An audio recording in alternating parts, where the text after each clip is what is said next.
Balitang Tipuleño. Buwan ng wika ngayong Agosto, opisyal nang sinimula ng Antipolo Science High School.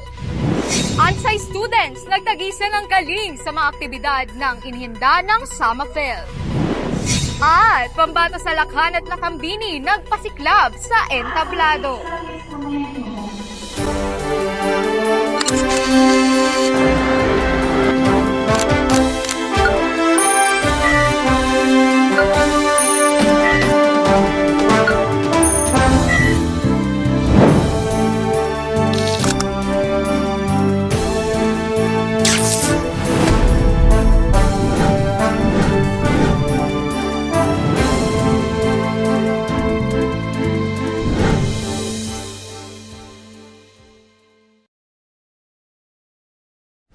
Kasalukuyang ginaganap sa Antipolo City National Science and Technology High School ang pagbabalik ng pagdiriwang sa buwan ng wika na may temang Filipino Wikang Mapagpalaya. Inaasahan naman ngayong araw ang pagdaraos ng mga individual na patimpalakpang sining at ang kaabang-abang na Lakhan at Lakambini 2024.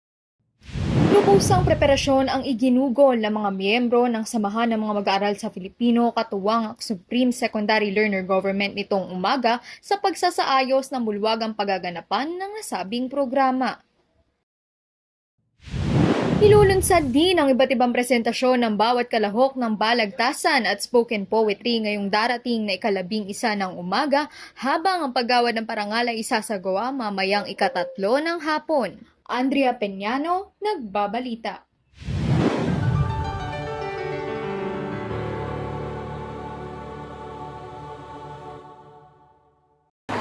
At maging isang instrumento na magtataguyod ng patuloy na kasarinlan ng ating bayan. Andrea, katatapos ng kaninang alas 7 ng umaga ang pambungad na palatuntunan ng buwan ng wikang pambansa, kung saan hinimok ng punong-guro ng paaralan ng mga mag-aaral na magsilbing instrumento sa pagtataguyod ng ating kultura. Matapos naman ang ilang paalala at mga anunsyo, ay opisyal nang sinimula ng patimpalak sa iba't ibang mga kategorya tulad ng pagsulat ng sanaysay at paggawa ng slogan. Habang inaabangan naman ang pagtatanghal ng spoken word poetry at balagtasan na isa sa mga pangunahing aktibidad na inihanda ng Samahan ng mga Mag-aaral sa Pilipino o Summerfield. Puspusang pinaghahandaan ng mga kalahok ng junior high school ang pagsalang sa debating Filipino o balagtasan. Halos 2 linggong pagkalap ng datos at pag-iensayo ang pinuhunan nila upang masigurong maiuwi ang corona. Ayon sa isang kalahok, malaking impluwensya ang kanilang pagsali sa pagpapakilala muli ng wikang Filipino sa kapwa mag-aaral. Basta yung proseso nyo sa paghahanda para sa balagtasan? Sa ngayon po, tapos naman na po kami sa mga linya po namin. Tsaka maayos na rin po yung delivery namin. Ang kailangan na lang po namin practicein na yung paano po kami maghasagutan sa isa't isa. Ilang linggo kayo naghanda? 2 weeks po. Ano yung ginawa nyo within that span? Nagkabisado po kami, tsaka pinractice po namin yung kumpas po. Pangalawang naman. Okay. Anong may ambag ng pagsali mo sa balagtasan sa pagpapaunlad ng wikang Filipino? Naniniwala po ako na yung pagsali po ng balagtasan bilang isa din po to sa mga panitikan sa Pilipinas po.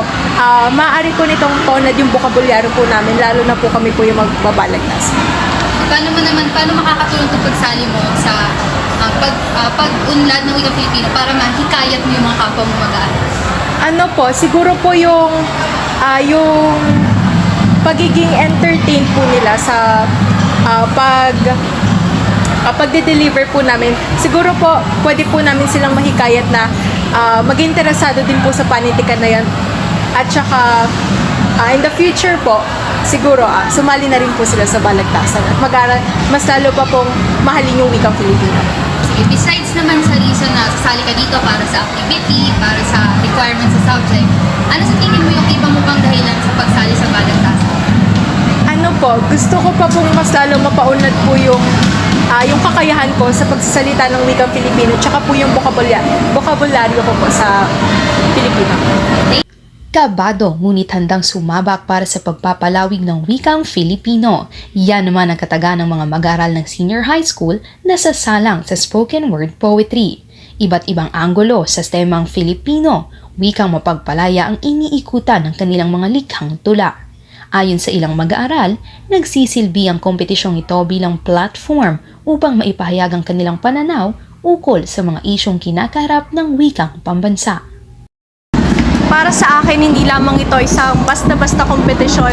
Nais kong manalo, oo, pero para sa akin, higit pa ito dahil gusto kong maipahayag kung ano nga ba yung tunay na kahulugan ng wikang mapagpalaya. Dahil iba yung iniisip natin na kahulugan ng malaya sa wikang mapagpalaya. Dahil bilang isang estudyante rin at bilang isang manunulat, alam ko at gusto kong gamitin ito na platform o advokasya para ipaalam sa lahat ng mag-aaral kung ano nga ba ang gusto kong iparating. Ayun lamang po.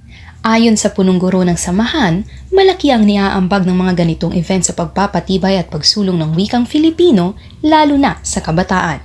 Aniya, lahat ng ito, ng patimpalak natin, ay maibabahagi natin sa mga kapwa kamag-aral, kapwa-tao natin, sa pamamagitan kung paano tayo naging malaya sa pakikipag-usap natin sa sarili nating wika na ginamit na wikang Filipino.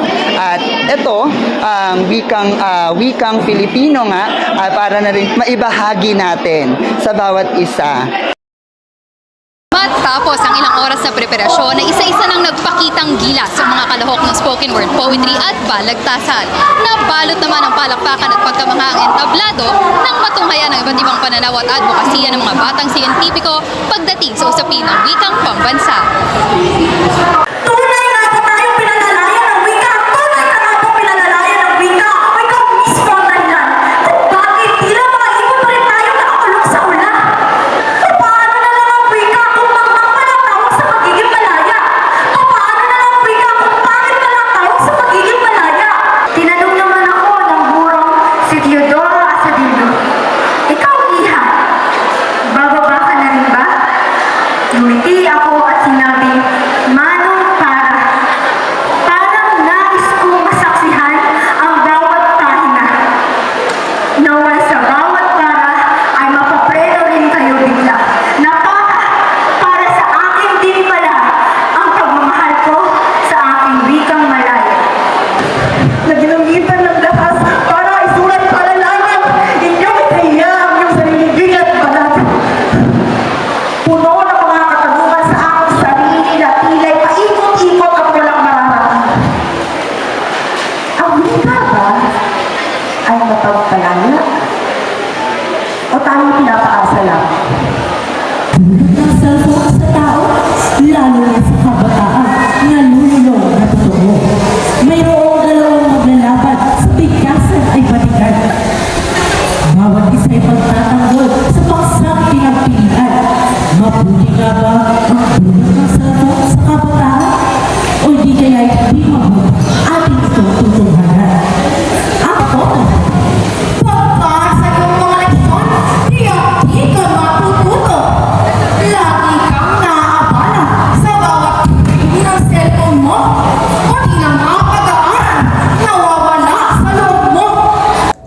Sa huli, tinanghal na kampiyon si Valerie Paghunasa ng ika-12 baitang pangkat Curie sa spoken word poetry, habang wagi naman sina Vincent Parcon, Rosh Carlo Colasino at Jerusel Elia ng ika-10 baitang sa balagtasan.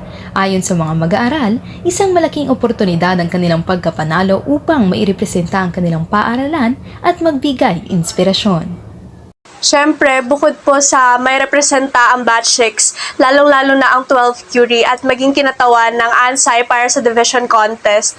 Para sa akin, ang pinakamahalagang parte ng pagkapanalo ko ay ang mabigyang inspirasyon o motibasyon ang iba pang mga estudyante ng ANSAI, lalong-lalo na mga lower batches na sumali sa mga susunod pa na taon sa ganitong klase ng patimpalak. Dahil alam ko, bilang isang batang siyentipiko, kayang-kaya rin nilang gawin ito at baka mas malamangan pa nila yung ginawa ko dahil alam kong kayang-kaya rin nilang ipaglaban ang wikang Filipino. At para naman sa karagdagang pagkilala, naiuwi ni Lizelle M. Padilla ng 11th Franklin ang unang pwesto sa pagsulat ng sanaysay.